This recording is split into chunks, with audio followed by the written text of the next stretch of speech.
राम राम जी आप सभी को। मैं उम्मीद करता हूँ बहुत बेहतर, बहुत खुश और बहुत अच्छे हैं। और मार्केट की लास्ट में इन 2 दिनों की तेजी, थर्सडे और फ्राइडे की तेजी देख करके और भी आप सबको मज़ा आया होगा। थर्सडे छुट्टी थी, वेंसडे और फ्राइडे की तेजी देख करके। देखिए, हमने उस दिन भी डिस्कस किया था कि जब तक मार्केट नीचे है, ये वाला एक लेवल देखिए, सभी ने यहाँ पे आपको बाय बता दिया था। मैं जितने भी देख रहा हूँ न्यूज़ में या कहीं भी, सभी लोग कह रहे हैं जी हमने आपको यहाँ पे बाय रिकमेंड कर दिया था। बहुत बढ़िया, मतलब उन्होंने किया था वो एनालाइज रियली बेटर है, बहुत ही बढ़िया। बट मुझे इस कैंडल पे, इस डे पे नहीं लग रहा था कि ये तेज जाए, क्योंकि इस लो का लो भी इसने तोड़ दिया था, इसकी क्लोजिंग से नीचे इसने क्लोजिंग दी थी, तो कहीं ना कहीं चांस था कि ये नीचे जाएगा ही जाएगा। और देखिए, कई एक बारी तो मार्केट ने रिवर्स लेना ही लेना है। सबसे अच्छी बात हुई जो मार्केट यहाँ पे ये रिवर्स कर गई, बहुत ही स्ट्रॉन्ग कैंडल दी है और सेकंड डे पे उसको सस्टेन भी किया। That's a very good for the Indian markets. Hope so Monday ये कैरी ऑन करेगा या नहीं करेगा, इस पे हम डिस्कस करते हैं। आइए सबसे पहले देख लेते हैं देश विदेश में क्या चल रहा है। यूएस जो अपने ही रीजन से शट डाउन था, उनके पॉलिटिक्स के रीजन से, हम उसमें इंटरनल नहीं जाते। देन उसके बाद भी डाउ जोन्स ने जो क्लोजिंग दी है लास्ट वर्किंग डे पे, that is around 240 point plus, 239 239 point plus पे क्लोजिंग दी है। नैस्डैक 63 पॉइंट नेगेटिव बंद हुआ था। गिफ्ट निफ्टी अभी के लिए जो सुबह इसने 1:30 बजे के आसपास -24 पॉइंट्स पे ट्रेड कर रहा था। बट जापान मार्केट बहुत ही अच्छा लास्ट वर्किंग डे पे ट्रेड किया, 833 पॉइंट प्लस में जाके बंद हुई। ऐसी और क्या न्यूज़ है इस वीक में जो होने वाली है, ज़्यादा न्यूज़ नहीं है, but federal open market committee FOMC जो मिनट्स उनके आने हैं, उसी के साथ साथ पोवेल साहब जो फेड के चेयरमैन है, उनकी इस वीक में स्पीच होनी है। वो बहुत ही इंपॉर्टेंट रहती है, क्योंकि वो यूएस के इन्फ्लेशन के ऊपर, यूएस के आने वाले सालों में क्या प्लस माइनस रह सकता है, चाहे वो जॉब्स को लेकर के है, चाहे वो आपकी इकोनॉमी को लेकर के है, कंट्री से रिलेटेड, मतलब जो भी चीज़ है, मेजर पॉलिसीज को लेकर के, और इन सब चीज़ों पे डिस्कशन करते हैं, कम से कम बोलते हैं, तो वो बहुत ही इंपॉर्टेंट होती है। उसी के साथ साथ ट्रम्प जी कुछ भी करते रहते हैं। अब उन्होंने गाजा को एक फुल एंड फाइनल वार्निंग दे दी कि कल शाम को 6 बजे तक आपको पीस डील पे साइन करनी ही करनी है, चाहे इधर by this way otherwise that way. मतलब कि उन्होंने क्लियर दिया है कि हम आपके साथ कुछ भी कर सकते हैं। पता नहीं वो कितना सच है झूठ है, बट एक ये स्ट्रिक्ट वार्निंग उन्होंने उसको दी है, और उसका क्या इम्पैक्ट पड़ेगा ये हम जरूर मंडे को देखेंगे। या मार्केट इसको बिल्कुल भी ऐसी हवा में ले लेगी कि ट्रंप ने बोल दिया 2 सालों से युद्ध चल रहा है, अब कोई फर्क नहीं पड़ता। तो दोनों चीजें हो सकती हैं। इंडिया के साथ जो हुआ इसी वीक में, इंडिया का फॉरेन रिजर्व का डेटा आना था, जो 2200 मिलियन यूएसडी नेगेटिव आया। मतलब हमारे पास जो पहले पैसा हुआ करता था फॉरेन रिजर्व में, वो 2200 मिलियन डॉलर से कम आया। ये एक कंट्री के लिए थोड़ी सी नेगेटिव न्यूज़ है, और उसको कहीं ना कहीं मार्केट ने अडॉप्ट कर भी लिया, बिकॉज ये डेटा आ चुका था पहले ही। सबसे इंपॉर्टेंट, यूएस और पाकिस्तान के बीच में जो डील की बात चल रही है, इसमें पाकिस्तान ने भी यूएस से बोला है कि आप अरेबियन सी पे एक पोर्ट बनाइए। और सबसे इंपॉर्टेंट चीज बात इसमें ये कि वो उस पोर्ट को अरेबियन सी के में वहां बना रहे हैं जहां इंडिया ने ऑलरेडी एक पोर्ट बना रखा है ईरान में। छाबार करके कोई सिटी है ईरान की, वहां पे इंडिया ने ऑलरेडी एक पोर्ट डेवलप कर रखा है। तो पाकिस्तान और यूएस की उस पर डिस्कशन चल रही है, और पाकिस्तान और यूएस की जब भी कोई डील होगी, तो वो कहीं ना कहीं इंडिया को इम्पैक्ट हर जगह से करेगी, बिकॉज ट्रम्प कोई भी इन्वेस्टमेंट पाकिस्तान में लेके जाएगा यूएस की तरफ से, या किसी ऐसी और कंट्री में जहां से इंडिया को इम्पैक्ट पड़ना, तो बट और वैसा वो इंडिया के लिए कुछ ना कुछ नेगेटिव बोलेगा या ऐसा कुछ करेगा, और कोशिश करेगा कि पाकिस्तान के साथ वो धंधा बढ़े। तो इंडिया के लिए कहीं ना कहीं नेगेटिव न्यूज हो सकती है। लास्ट वर्किंग सेशन में एफ और डी ने क्या किया, उनका डेटा है। एफ ने सेलिंग करी है अप्रोक्स 1583 करोड़ रुपीज की।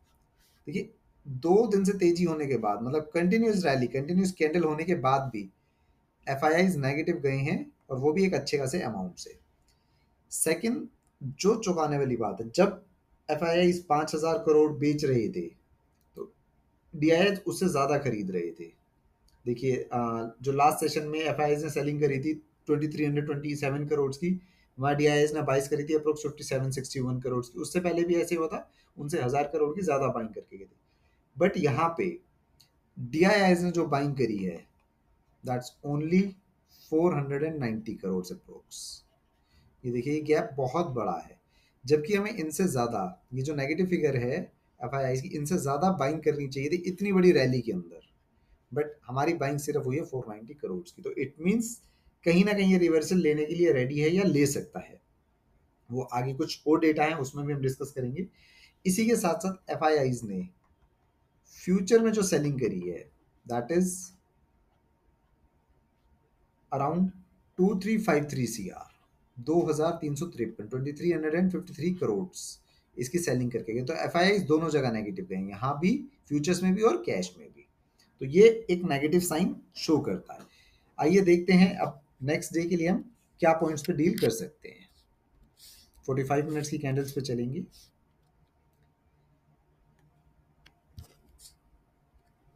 देखिए जो मार्केट ये क्लोज हुई है, अगर ओपनिंग इसी के आसपास कहीं हो जाती है, जो मैंने ये पॉइंट आप लोगों के लिए मार्क करे हैं, opening between this that is 81,293 and 81,106, अगर इसके बीच में ये करती है तो पहली दो 15 मिनट्स की candle, first two 15 minutes candle will decide कि कहाँ पे हमें जाना है, तीसरी उसको फॉलो थ्रू करेगी। एडवांस लेवल पे अगर आप चेक करेंगे तो पहले 3 5 मिनट की कैंडल, फर्स्ट 3 5 मिनट्स कैंडल, ये रहा फर्स्ट 3 5 मिनट्स कैंडल भी आपको बता सकते हैं कि ये किस तरफ जाने वाला है। अगर इसी के बीच में ओपनिंग होती है तो ये एक स्ट्रॉन्ग रेजिस्टेंस बन सकता है और एक ही स्ट्रॉन्ग सपोर्ट बन सकता है।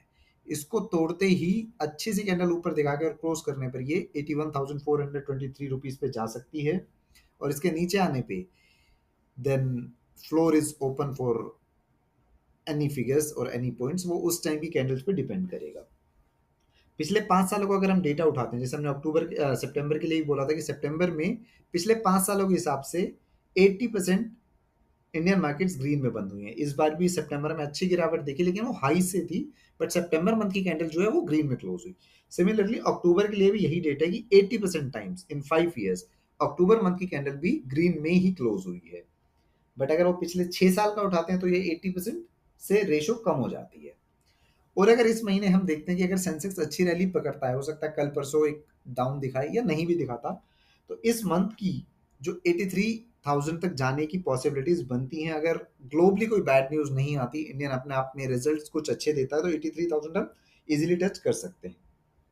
इस वीक अगर ये सेम रैली की तरफ कंटिन्यू करता है तो मुझे 81,925 पॉइंट्स पे एक रेसिस्टेंस दिखाई देता है। तो ये दो चीजें जो मैंने इस वीक, इस मंथ और कल के लिए, कल मीन्स मंडे जो भी वर्किंग डे आएगा नेक्स्ट, उसके लिए जो लेवल्स हैं वो ये मुझे दिखाई दे रहे हैं। यहाँ से गिरने के बाद क्या कैंडल बनाता है, क्या पैटर्न बनाता है, उस टाइम पे ये सब चीजें डिपेंड करेंगी। आइए साथ साथ डीएलएफ में नजर मारते हैं। डीएलएफ जैसे ही हम डिस्कस कर रहे थे कि पिछले कई दिनों से 863 से, सॉरी 763 से, माय बैड, 763 से 690 के लिए मैंने पिछली कोई ड्राइंग इसमें हटाई नहीं है। आप देखते हैं अगर डे के टाइम फ्रेम पे जाएंगे तो वो दिखाई देगी, और हम उसी पे डिस्कस करते हैं इसको।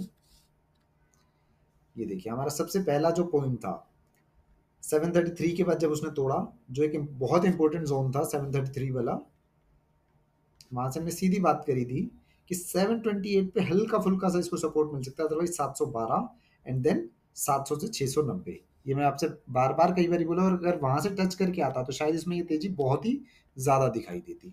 बट 712 को इसने तकरीबन देखिए 2 दिन तो अच्छे से टेस्ट किया है, उसी लेवल पे रहा है first and second these 2 days.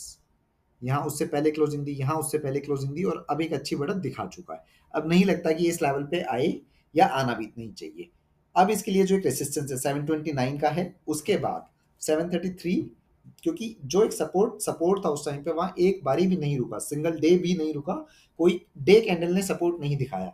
अगर उसको ये अपना रेसिस्टेंस नहीं बनाता और तोड़ता हुआ आगे जाता है तो 742 का इसके लिए एक सपोर्ट, स्ट्रॉन्ग रेसिस्टेंस शो हो सकता है। ये it may be a very strong resistance for the DLF. और अगर कल ये नीचे आने लगता है तो मुझे लगता है ये प्रीवियस डे के लो के आसपास से रिवर्स लेना चाहिए, उससे नीचे नहीं आना चाहिए। और अगर आता है तो अगेन वी कैन सी 712, और उसके बाद अगर उसी तरह से 1 2 दिन ये कंसोलिडेट किया तो इस बार ये ऊपर जाने की जगह नीचे आने के चांसेस, प्रोबेबिलिटी ज्यादा है, जिसमें ये 690 को टच कर सकता है। बाकी मंडे को हम देखते हैं कि ये डे वाइज में 5 मिनट से लेकर 15 मिनट की कैसी कैंडल्स बनाता है और क्या सब चीजें शो होती है। And I request and I hope आप बहुत सेफ हैं और बहुत अच्छे से ट्रेडिंग कर रहे हैं। और उसी तरीके से अच्छे से सेफ्टी से ट्रेडिंग करते रहेंगे। आपका बहुत बहुत धन्यवाद। जय श्री राम।